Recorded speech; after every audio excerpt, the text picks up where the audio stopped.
Hello, everybody. I'm Howie Hawkins. I was the Green Party candidate and the Socialist Party candidate for president in 2020. And this podcast, Green Socialist Notes, is about continuing to advocate and organize around the eco socialist program that Angela Walker and I ran on. To start off today, before we get to questions and comments, I'd like to talk about this young activist in Atlanta that was killed by the police this week, Manuel Tehran, and put it in context. And he's a 26-year-old of Venezuelan origin and a climate activist. And they called him Tortuguita, which means little turtle, or Tort for short. And he was involved in a big protest that's been going on since almost over a year, protesting the destruction of over 100 acres of urban forest in a Black working class neighborhood in Atlanta. And in its place, the local establishment wants to put what they call Cop City, which is a military grade police training facility. And the local elite is setting this up in response to the George Floyd Black Lives Matter demonstrations in 2020. It's really like an urban warfare outpost. And Manuel Tehran was shot inside his tent at 9 in the morning as a heavily militarized police force came in to clear this forest of protesters. And the police narrative is that they responded to shots fired at them, which is contradicted by the activists there. And Tehran himself, or Manuel or Tort himself, was known as an advocate for nonviolence and a critic of what he called rowdy gringos who tended to want to escalate confrontations with the police. Now, the police claim they have no body cam video of what happened, and they're not releasing much information. This is clearly a case where we cannot allow the police to investigate themselves. And so activists are demanding an independent investigation as well as autopsy. So we know, for example, how many bullets was he shot with. Now contrast that with what happened in Germany this week, where climate activists have been occupying a village that's slated to be destroyed to make way for a coal mine. And police cleared that protest out this week and arrested many, including Greta Thunberg, the Swedish climate activist, but they didn't kill anybody. So, the police violence we have in America is not inevitable. And by the way, and we'll put some links in the chat, Greta Thunberg is clearly becoming a green socialist. And we'll put a couple of links about that. She made a speech in December, and there's an article on an interview she had a little earlier where she's beginning to say that the climate crisis is rooted in a system of capitalism, imperialism, racism, and colonialism. And I'm glad to hear that because her voice, she's got a real platform. So part of the problem why we had this incident in Atlanta, this comes at a time when the Republicans are engaging in racist dog whistling and scaremongering about crime. And unfortunately, the Democrats are just echoing the Republicans. And their response is to put more money into the police. And we should be clear that this Cop City down there in Atlanta was initiated by the Democratic leadership of that city, including Democratic Mayor Keisha Bottoms and the Democratic City Council. This forest had been designated in the city plans to be part of the city's forest canopy, which is fairly well known as a climate and clean air measure, and be turned into a city park. But after the protests began in late 2021, the mayor and other Democratic leaders and the establishment newspaper, the Atlanta Journal-Constitution, began calling these people terrorists, which just sets them up for violence. And, this has been going on a long time. I was one of the founders of the Clamshell Alliance, which did occupations of the Seabrook nuclear power plant site. And at our big occupation in 1977, when about 2,000 of us went on the site, 1,414 of us were arrested, and most of us left in National Guard armies for 10 days, which kind of made the anti-nuclear movement a national story, and it went across the nation. The Manchester Union Leader, the biggest paper in New Hampshire, wrote a story that we didn't plan to leave the site alive.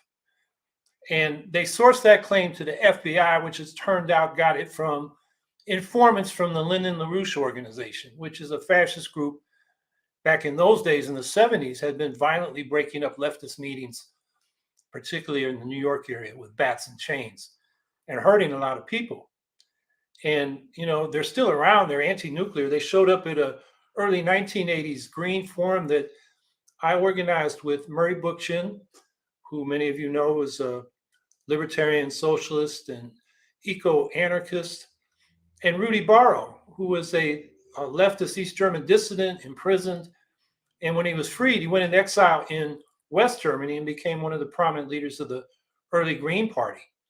So they're speaking, and these LaRouches start heckling them, saying, "You're racist because you won't let black people have nuclear power." So we had to physically remove them from the meeting, and they're still around promoting nuclear power among other authoritarian policies. And they've been heckling people that, you know, are in solidarity with Ukraine at some meetings. So we got a right wing in this country too. And then we've had violence in recent years against indigenous-led pipeline protests. We saw militarized policing and many people injured by police action in the protests of the Keystone Pipeline, which is for Alberta tar sands oil, against the Dakota Access Pipeline for fracked oil from the Bakken fields in North Dakota and eastern Montana, against the Enbridge Line 3, which is also for tar sands oil across northern Minnesota, including indigenous territories. And, you know, they had repeated rounds of mass arrests and deployed water cannons, tear gas grenades, beanbag rounds, which caused serious damage. And those authorities also called the environmental activists terrorists. Now, there's a lot of commentary saying that Mamel Tehran is the first killing of an environmental activist in the United States. But people have forgotten what happened to the family of Andrew and Mary Lou Hawkins in Shaw, Mississippi, in what was probably the first modern environmental justice campaign. Now, I'm not related to this Hawkins family, but in 1969, Andrew and Mary Lou Hawkins, who were veteran civil rights activists, initiated a lawsuit with the NAACP Legal Defense Fund against segregation's separate but grossly unequal provision of municipal services, including sanitation, sewers, water mains for indoor plumbing, and fire hydrants, and streets that didn't have paving and lighting and traffic signals in the Black community. So these civil rights activists had hosted and worked with civil rights workers with the Student Nonviolent Coordinating Committee, or SNCC, during SNCC's Freedom Summer Project in 1964. And Andrew became a delegate late in that summer with the Mississippi Freedom Democratic Party that challenged the segregationist regular Democratic delegation to the Democratic National Convention in 1964. And they were denied seating. They were offered 2 token seats, which they rejected. And Johnson made sure the segregationists were sat and sent off the liberals, James Roche and Walter Mondale, and another prominent liberal, maybe it was Humphrey. In any case, to tell the Freedom Democrats, you know, that they weren't going to be seated. That's your Democratic Party for you, historically. Andrew and Mary Lou Hawkins were also key organizers of another SNCC project, the Mississippi Freedom Labor Union. And they led a strike for higher wages for farm workers and sharecroppers in May 1965. So in any case, in their lawsuit, which was called Hawkins versus Town of Shaw, they claimed that Shaw's political leaders had violated Black residents' 14th Amendment right to equal protection in the provision of municipal services. And they lost their case in the district level in Mississippi in 1971, not surprisingly, but they won it on appeal in 1972 at the Circuit Court of Appeals. And the town of Shaw was ordered to develop a plan for equalizing municipal services. But in 1976, the Supreme Court, in another decision called Washington versus Davis, gutted the Hawkins versus Town of Shaw precedent. And they held that racially unequal effect of a law without proving racist intent does not violate this 14th Amendment equal protection provision of the Constitution, which ever since then has made it much harder to use the courts for relief in cases of environmental racism and other violations of equal protection. And I wrote this up in an article that's been waiting for this journal to publish it for 2 years. And if they don't move quickly, I think I'm going to contact them. I have another journal in mind. It's about environmental racism. I think it's titled Environmental Justice Advocates Resist, but Environmental Racism Persists. And that's really, where we're at. And this decision was a big part of that. Now, the violence comes in 2 months after winning their case. Mary Lou Hawkins was shot and killed by a local police officer in her home. And he was tried and acquitted of manslaughter, Mississippi justice.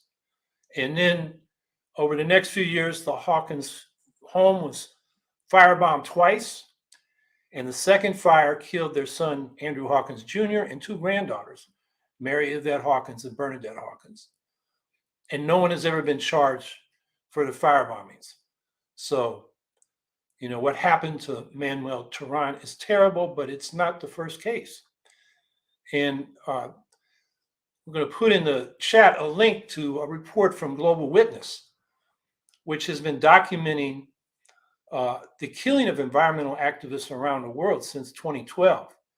And since 2012, 1,733 defenders of the land and resources environment have been killed.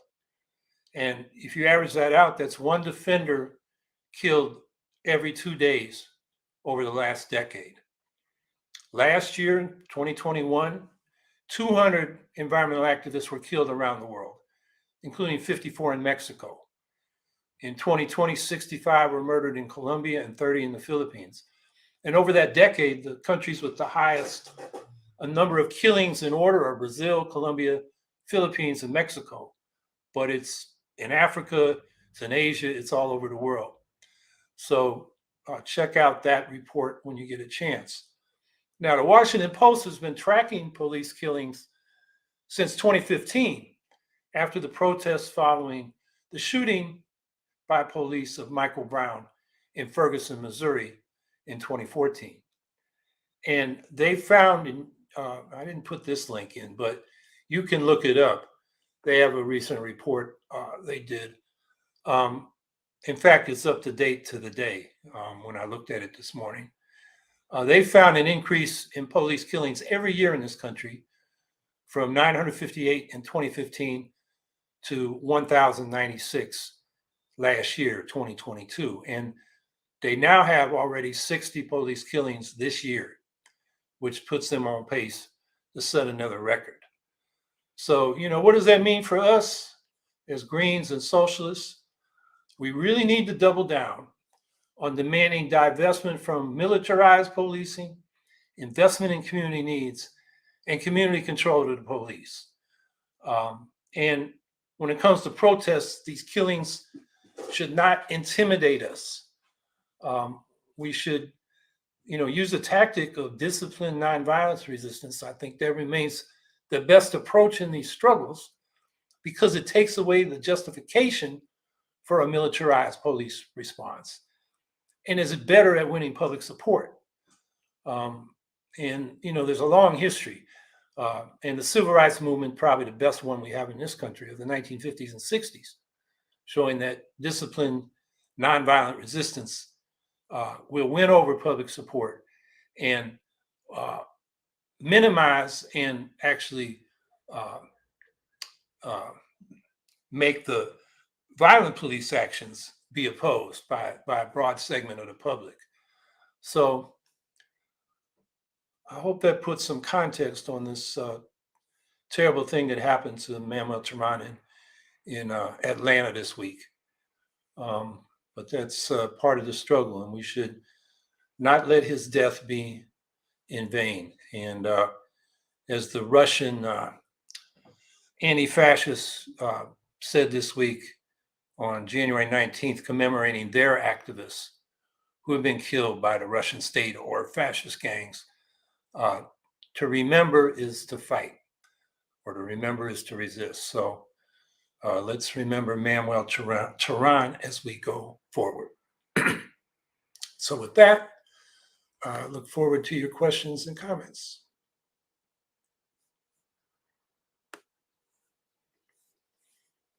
Via email, thoughts on the fight for reproductive rights today, tomorrow being the 50th anniversary of the Roe decision.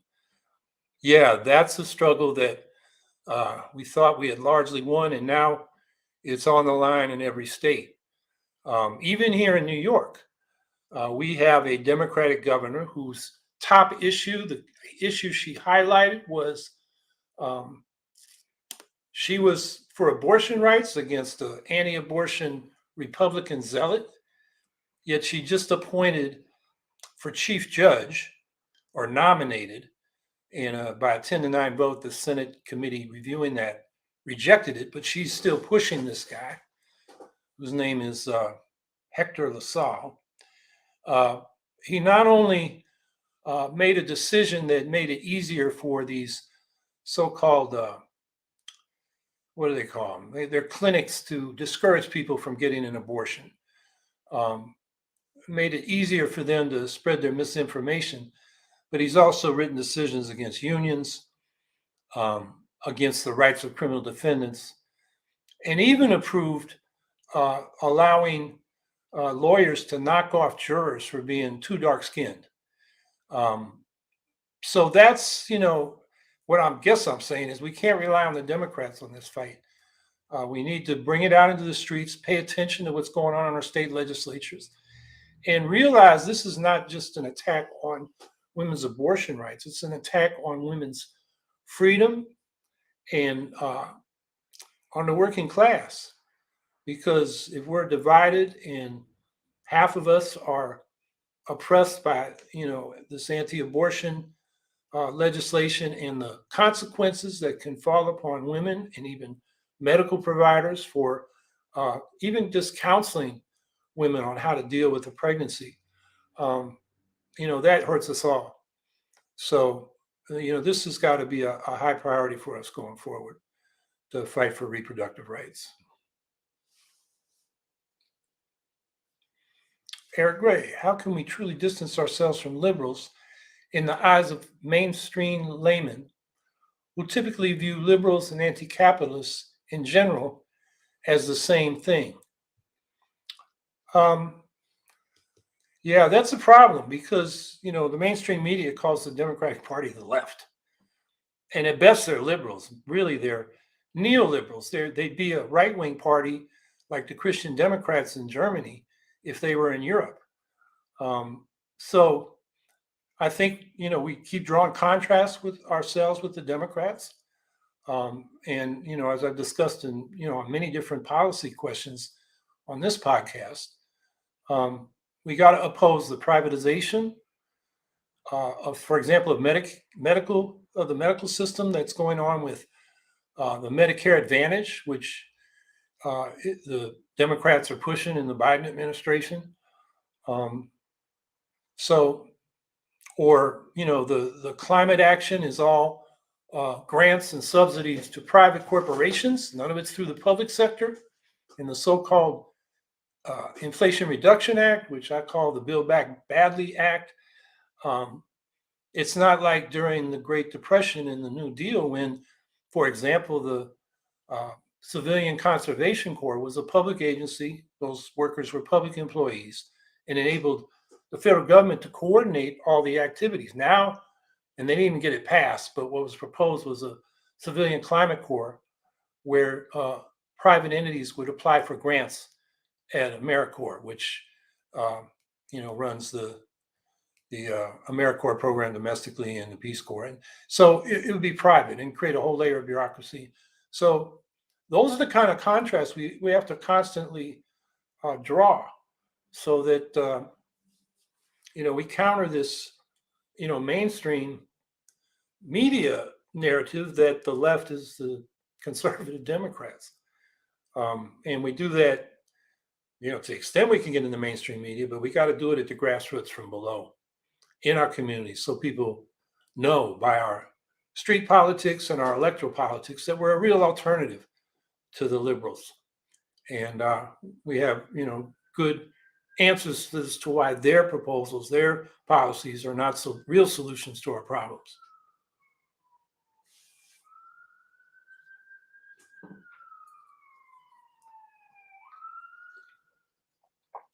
How's DJ?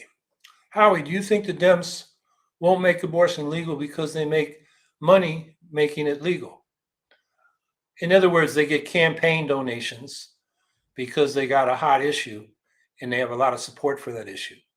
I wouldn't be surprised if that wasn't in the back of the minds of some of these Democrats who failed when they had the chance more than one time to pass, I forget the formal name of the bill, but a bill to codify in federal law the provisions of Roe versus Wade. And, now they're going to talk about it, but they don't have a majority in the House to get it passed. And the House did pass it when the Democrats had the majority the last session, but they knew it wouldn't pass in the Senate because of people like Manchin wouldn't go along and they wouldn't lift the filibuster to pass it. So, yeah, I think there's something to that. It gives them a good issue to campaign on. And for some of those cynical politicians, that's better than actually winning back abortion rights.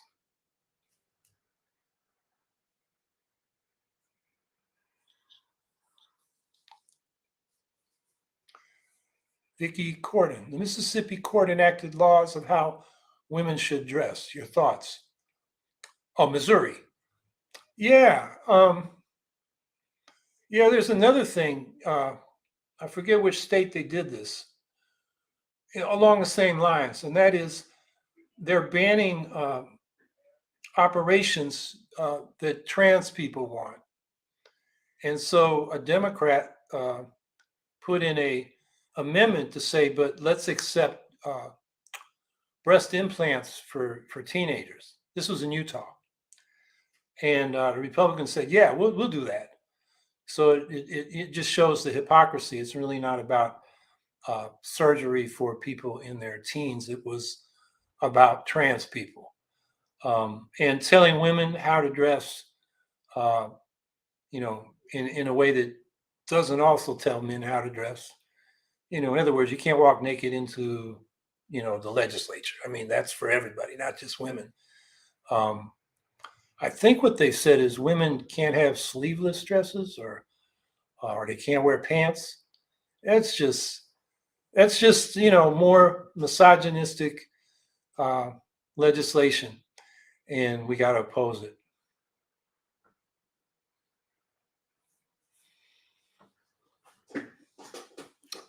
Via email, comments on the pension protests in France and Macron simultaneously calling for big increases to military spending. Yeah, it's we're going to start having our own pension protests. In other words, Social Security protests if the Republicans get their way. They want to cut Social Security. They say that's what we got to do to rein in the deficit. That's nonsense. The way to do that is to have the higher income people also pay Social Security taxes above the cap, which I don't know what it is this year, but it's probably around $130,000 in income. Any money you make above that, you don't have to pay the Social Security tax. That's one reason the Social Security fund is fiscally challenged. So, there's plenty of money for these resources for these things by taxing the rich and cutting back the military budget. And if Macron is saying we got to cut the pensions to increase the military budget, that's terrible, and he deserves the protests. And I don't know what France's military budget is. I know that Macron and the French have talked about an independent European foreign policy and the military weight to go with it, which the United States doesn't like. They like, Western Europe under their thumb in NATO. So I'm not that familiar with why Macron wants to increase the military budget. But to say it's either or, no, because I know in France the tax system is not that progressive. So the pensions can be funded. That's the bottom line. And people work their whole lives, and then when they get to the end of their lives, to have their pensions cut. I mean, I've experienced that. My Teamsters pension, although we got it restored, and I'm starting to get bigger checks since January, and we'll get a big check in March because I'm owed back pay. But I've experienced that, and now, just Social Security. Back in the 80s, the Social Security taxes were hiked radically. And we were told back then, and this was Greenspan, who became head of the Fed and led us into the Great Recession, saying the market would take care of everything, and obviously it didn't. And he, in the commission that set this up and then was adopted by Congress and signed by Reagan, this hike in Social Security taxes, they told us, would mean that our Social Security would be secure for our whole lives. And now we're in a situation where the Republicans want to cut it. That's a loser issue for the Republicans. I'm not that worried about it because, the Democrats will make hay politically with that. But the fact that they just keep coming back and back, and, if the Republicans did take both houses in the presidency in 2024, then it would be on the agenda, and then we'd really have to worry. So we'll see how that goes. But, cutting pensions on old people is just mean-spirited and a broken promise. Those pensions were the deferred earnings of working people. And now that they're retired, they should get that money. And to take it from them is really a crime.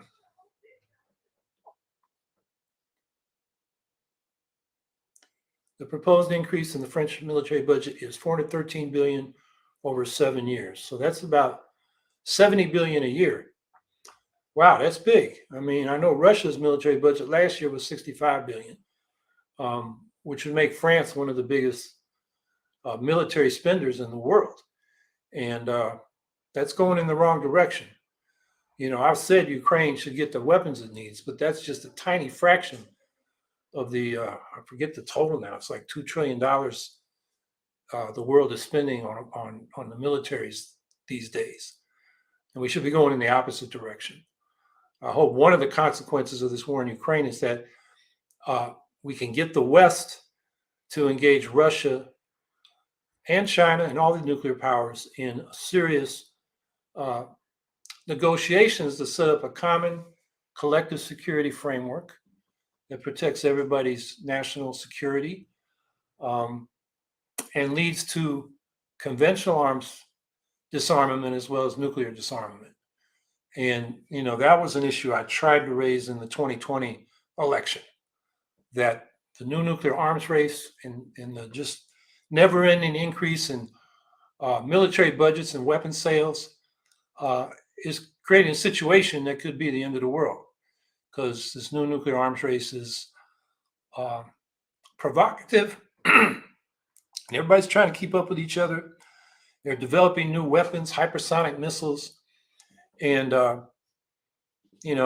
example of a policy that I advocated, Daniel Ellsberg calls for this, is we should get rid of our intercontinental ballistic missiles. They're on a hair trigger because if they go down, they're targeted and they're targets on, our land. So it makes us all a target. And because they're so vulnerable, they're on a hair trigger, which makes them more vulnerable to mistaken or accidental launches. And if you read the history of this, we've come close a number of times. I'm not talking about the Cuban Missile Crisis. I'm talking about the Russians or the U.S. misreading radars and thinking they're being attacked, and coming very close within minutes of launching a strike because they didn't want to be wiped out in the first strike.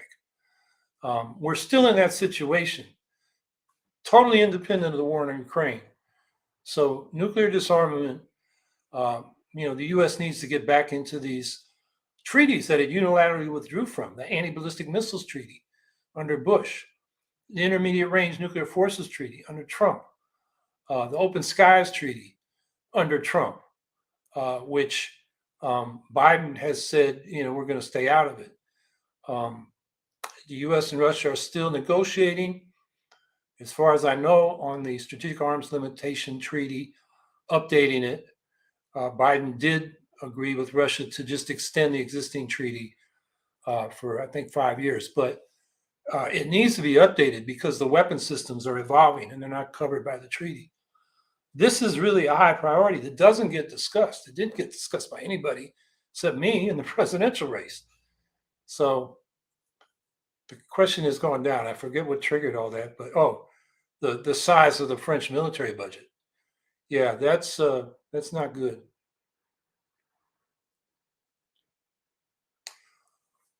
Vicki Corden, what do you think of the debt ceiling and how this affects everyone? Well, I think the debt ceiling should just be abolished. It's really about paying for things we've already authorized spending for.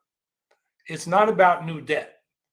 And the Republicans are using this leverage to try to get things like cuts in Social Security and Medicare.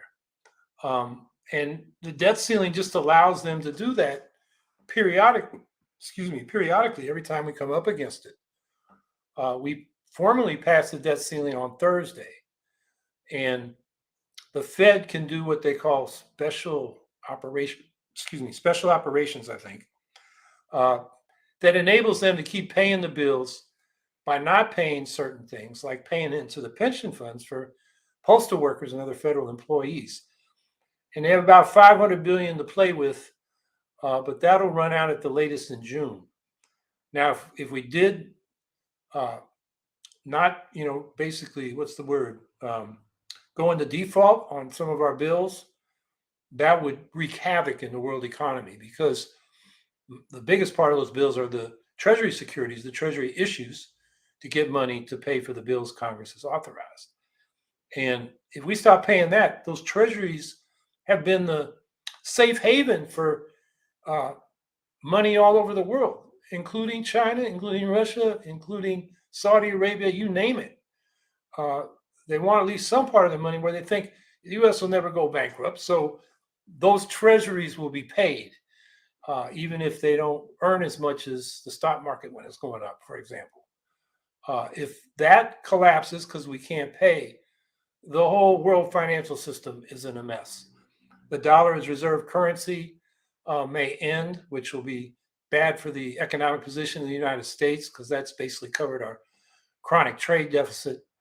It would be a disaster, and it would affect all of us. I mean, already it's a force pushing interest rates higher, which affects those of us that need to borrow to get a car, go to college, or buy a house. And of course, businesses that want to borrow, if they think the borrowing costs are too high, they're not going to expand. That'll raise unemployment. It's crazy that we're even in this position. The debt ceiling, I think, was set up during World War I or maybe shortly after. And it's just no other country has this. It's just ridiculous. So the best thing would be to just abolish it. Another thing that's been put out there is the Constitution lets the Treasury mint coins, new money, and they could just mint $1 trillion coin, and then the debt ceiling would raise because we got $1 trillion. They deposited in the Fed, but Biden has already ruled that out. It came up in the financial crisis after the Great Recession in 2008, and Obama ruled it out. But that is an option, but they're not going to take it. What we should do is push for just abolishing the debt ceiling. But given who's in the House, that's not going to happen. So I expect what will happen is the Republicans and the Democrats will fuss and fight and negotiate up until the last minute. And because interest rates will rise in the meantime and there'll be economic uncertainty, it's going to hurt the economy. And they'll finally cut a deal. And the Republicans are going to get something, and the Democrats are going to give it to them. Democrats should have eliminated the debt ceiling when they had the majority in both houses and lifted the filibuster to do it. But that's an old story. All the things they said they would do, from voting rights to abortion rights, they didn't do. And they didn't do the elimination of the debt ceiling either. So don't put too much faith in the Democrats doing anything we need done. Via email, response to Florida banning the advanced placement African American studies course in their high schools. Yeah, this is just pure racism. It's it's not letting people learn the real history of this country. That's DeSantis. He's a book burner. He's an authoritarian, fascistic person who I saw a quote in a headline. I didn't read the article that Trump has plans to kick DeSantis in the nuts. He deserves it, even if it's Trump that does it. That's just a terrible idea. And, an insult to academic freedom and intellectual honesty.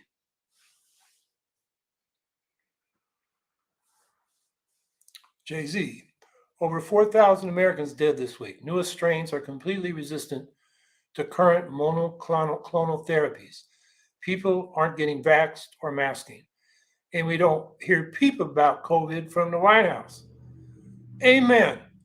I mean, last thing Biden really said was the pandemic is over. Well, what are those 4,000 dead people? What would they think about that? The public health measures have just gone down. They haven't been funded by the Congress. Who was it? Pfizer just said they're going to raise the price of COVID vaccines. I forget how many percentages, but if you're going to get a vaccine now, it's going to cost you hundreds of dollars. I mean, we're just in a terrible place, and the healthcare system is a criminal enterprise. I mean, that's really what it's becoming. It's about squeezing us for money, not providing us the care we need. And people think COVID is gone or it's like the flu.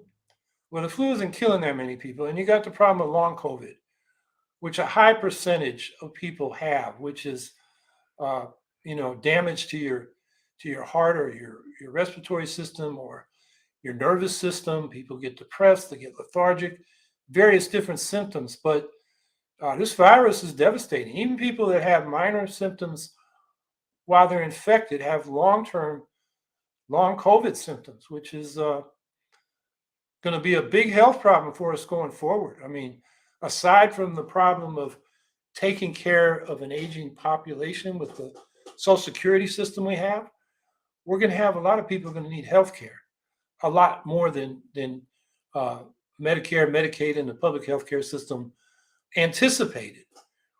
And instead, they're putting no money into COVID public health measures. And the White House is saying that the pandemic is over when 4,000 people died this week. It's a huge problem. And again, that's why we need, an alternative party that really speaks up for the people and their needs.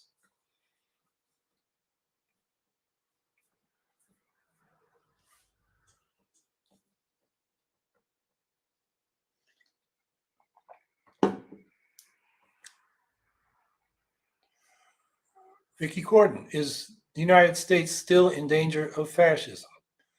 And I saw somebody commented that we're already fascist. We've had fascistic rule in parts of this country for sure. In the Jim Crow South, for example, when the Ku Klux Klan and the White Citizens Councils, or what would they call it, the White Citizens League, and other, paramilitary, fascistic, racist groups overthrew by violence the Reconstruction governments, you could call that fascism. But on the other hand, we still do have a fairly high degree of freedom, First Amendment rights of speech and assembly, petitioning the government for redress of grievances, religious freedom, which is really the freedom to think what you want.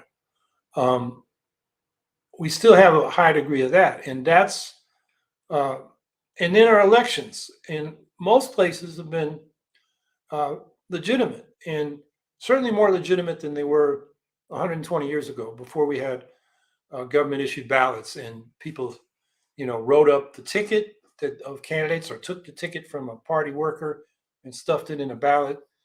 There was a lot of ballot stuffing, a lot of intimidation. Even earlier than that, people used to vote by raising their hands at a town meeting. And, the powers that be could discipline just the regular working people, by saying you're fired because you didn't vote right. So, we've improved on that until recently when the Voting Rights Act was gutted. So, we're still fighting to maintain and expand those basic democratic rights. On the other hand, we do have them. So, to the comment that we're already fascist, I wouldn't say that. We could go a lot worse further in the authoritarian direction. And we have to realize that, what is it? I think 2/3 of the House Republicans are election deniers. We have legislation passed in about 20 states that made it harder to vote. And in some states allowed the legislature to decide who the winner is, regardless of the vote, particularly with presidential electoral slates, electoral college slates. So, and the Republican ideology these days is they're more interested in power than democracy.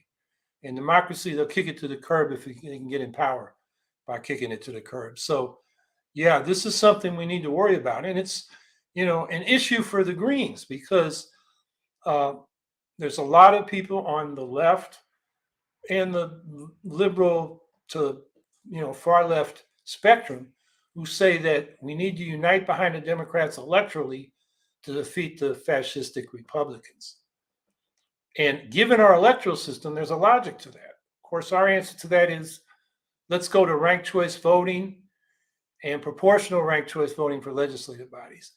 That gets rid of the spoiler problem where splitting the vote between the center and the left leads to a Republican rightist getting elected. Ranked choice voting eliminates that. So, the answer for us is not to fold up our tents and disappear and get behind the neoliberal Democratic Party, is to keep putting our own candidates out there, our own ideas out there in street politics. And one of those has to be, let's change the electoral system to get rid of the spoiler problem and also gerrymandering. Proportional ranked choice voting creates proportional representation in legislative bodies, which means how the district lines are drawn doesn't matter much.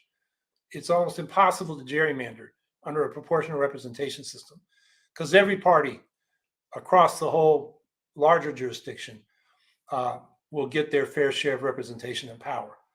And what proportional ranked choice voting means is you rank your choices among candidates on slates for multiple seats. So, for example, if there are 9 seats to be elected in a district, the winning threshold is 10%. So any party that can give one of their candidates 10% gets a seat. If they get to 20%, they get 2 seats, and so forth. So that's what we need to push instead of capitulating to this idea that we can't put our own politics forward because we got to line up behind the Democrats to fight the fascists. Democrats don't know how to fight the fascists. They just showed us in the last session of Congress. Biden wants to accommodate him. He still wants to do bipartisanship with the party that tried to overthrow his election. And behind closed doors, both those parties are competing from donors from the same wealthy, big corporate interests. They're not our friends, and the Democrats are not an anti-fascist force. They are not a pro-fascist force. They are just ineffectual. They're feckless against the hard right, and we've seen that for decades. So it's really why we need the Green Party to get stronger and run candidates up and down the ballot everywhere.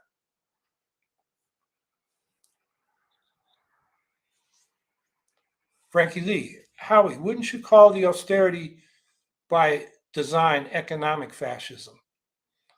Uh, Neoliberal capitalism. The neoliberals use austerity in the public sector and want more uh, provision of goods and services to be done by the private sector.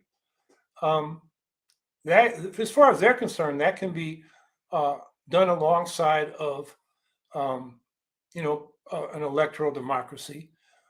So it's not, another definition of fascism that Franklin Roosevelt used was it's the merger of corporate and state power. Um, and when you have that, then you will get austerity, public austerity, uh, cutting taxes for the rich, and those kinds of things. Um, so again, it's partly a problem of how you define fascism, but I like to reserve fascism for the kind of dictatorial authoritarian rule that kills our political rights. Um, Even with political rights, at least now we can fight neoliberal austerity. Um, if we get a situation like in Russia, where Putin's really gone from having a managed democracy where they basically rigged elections to open, total control, total destruction of civil society, civic organizations, trade unions, any dissenters. Um, you get in that kind of situation, and then you can't publicly argue your case. You're really in a situation where you got to organize underground, and so it could get a lot worse, is what I'm saying. So that's why I think we're not there yet. I wouldn't call what we got fascism, but it's certainly a system we got to fight. And if we don't fight it, one of the things that neoliberal policies do is it makes a lot of people economically insecure, and then they are susceptible to the racist, xenophobic, anti-immigrant, misogynistic, conspiratorial, um, victim blaming uh, that characterizes Trump and his politics. And so, if we don't offer a better alternative, then the Democrats are seen as not getting it done, and then the people listen to the garbage they're getting from the Trumpist right, which is just irrational as well as scapegoating. So, I would say in that regard that neoliberalism kind of plows the field for fascism if we don't come back with a more progressive economic policy. And that's not coming from the Democrats. I don't care what Bernie Sanders and AOC say. They don't have the power in the Democratic Party. They actually make the party look better than it is, because they say some good things, but in the end, the leadership, and Pelosi was more liberal than the guy they got now as the House Speaker, Hakeem Jeffries, who's a corporate lawyer and very hostile to the progressive left in the Democratic Party. So, we need an alternative to both parties. Santino Musto. Do Greens and Libertarians get along despite major policy differences? Both are third parties with similar struggles. Have you ever spoken with Joe Jorgensen and Spike Cohen? Yeah, I've been on the stage debating them. Haven't really spoken to them outside of that context. And generally, Greens and Libertarians do get along because we're both principled parties, even if our principles are different, although some overlap.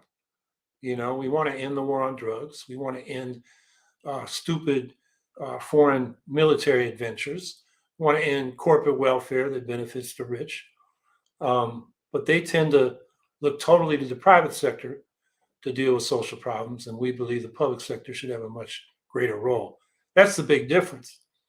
Another thing we agree on, and actually where I do most of my work with libertarians, is on fair ballot access and to some extent ranked choice voting. But here in New York, we have a draconian ballot access law, which means the Greens and Libertarians got knocked off the ballot. And, the standard to get back on is 45,000 signatures in 42 days. I've looked around the world to find a comparable petition is difficult. And the closest I can find is in Putin's Russia, where you need 15,000 signatures in 45 days to run as an independent for the Duma, their national parliament. And that's the old New York standard when we could get on a ballot. It was 15,000 in 42 days. They get 3 more days in Russia. And those Duma, representatives are the highest elected officials from their regions, because the governors are no longer elected; they're appointed by the Kremlin. So that's just by comparison. And I brought that up with state legislators and their staff, and they kind of laugh nervously and say, "Yeah, you're right." But before the election, they didn't want to put a bill in because they didn't want the governor and the state party chair on their back while they're running for re-election. I actually have a meeting next week with a state legislator. Hopefully, she will put in a bill for fair ballot access that then we can campaign around. And of course, our first people I'll go to, I don't know if they're first, but among the people I will go to early are the libertarians in New York to get behind such a bill.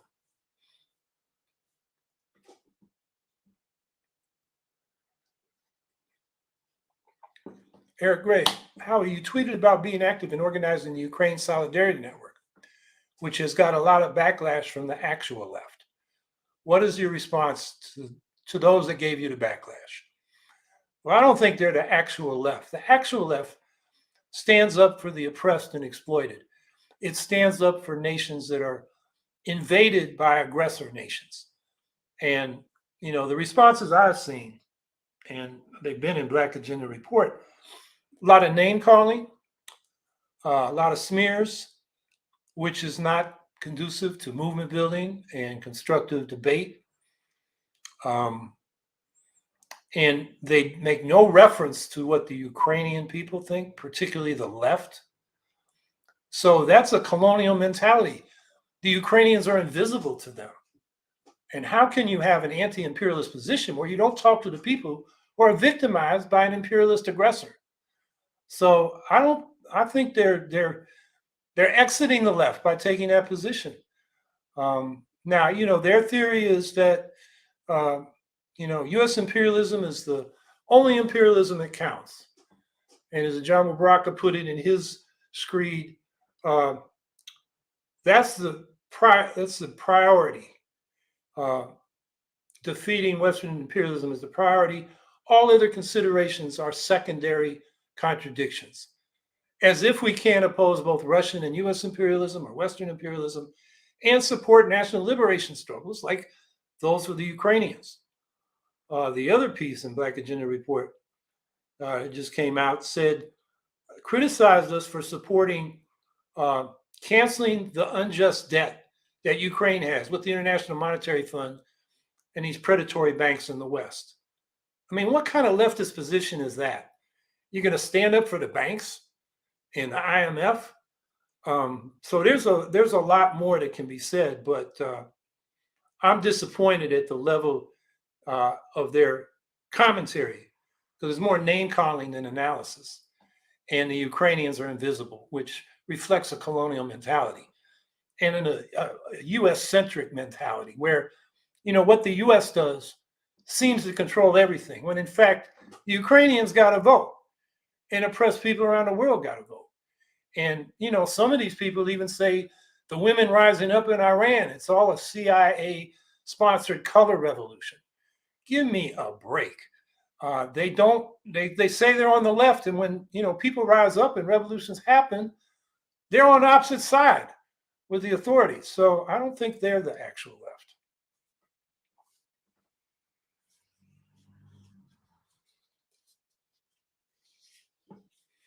Violet Content Boutique. Howie, Jill Stein is heading to court soon. I think she went this week. What is the Green Party doing to support her? I think the formal Green Party has, put out the word, and a lot of us have contributed to her defense fund. And we've done some publicity about the issues at stake, and so that's what's going on. Trying to remember the court date. I think it was this week, but I haven't heard what happened at the hearing, if it did happen. I just don't have the actual date in mind. But yeah, if you, she just put out another fundraising appeal, so she must need more money to pay her lawyers and the court fees. So um, I guess go to her website and see if you can contribute.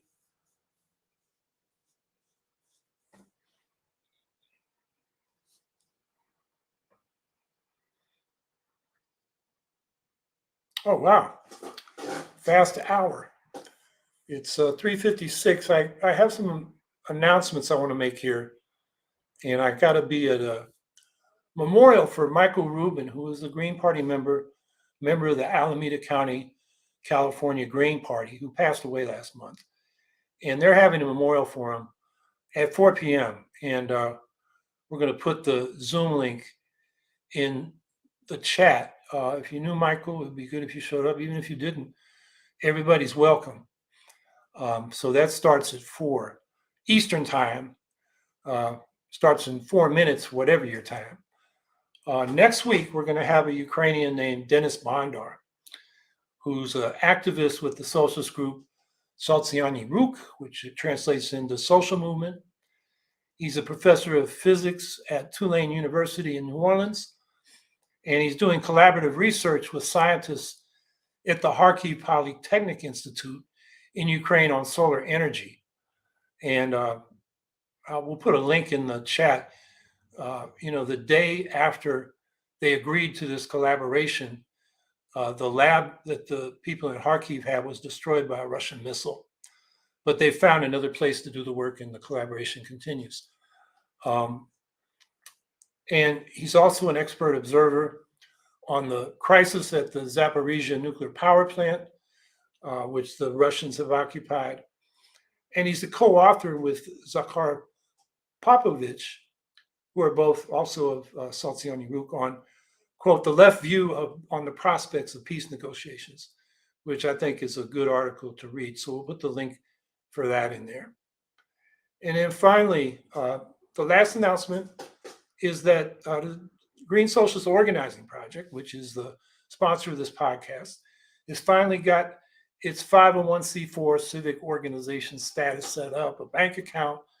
Its purpose is to advocate and organize for eco-socialism. And if you go to the website, which we'll put in, there it is on the screen, you can see what our principles are, what we believe, what we do, and how to become a member. And you're welcome to become a member. Our next meeting is actually tomorrow night at 8 o'clock Eastern time. And if you join between now and then, we'll make sure you have the link to the meeting. And its purpose is to advocate for an eco-socialist program, and you can look at the principles when you get to the website. So thanks for being here today. We'll be here next week with our guests from the Ukrainian socialist movement and environmental movement, Denis Bondar. So have a good week, everybody.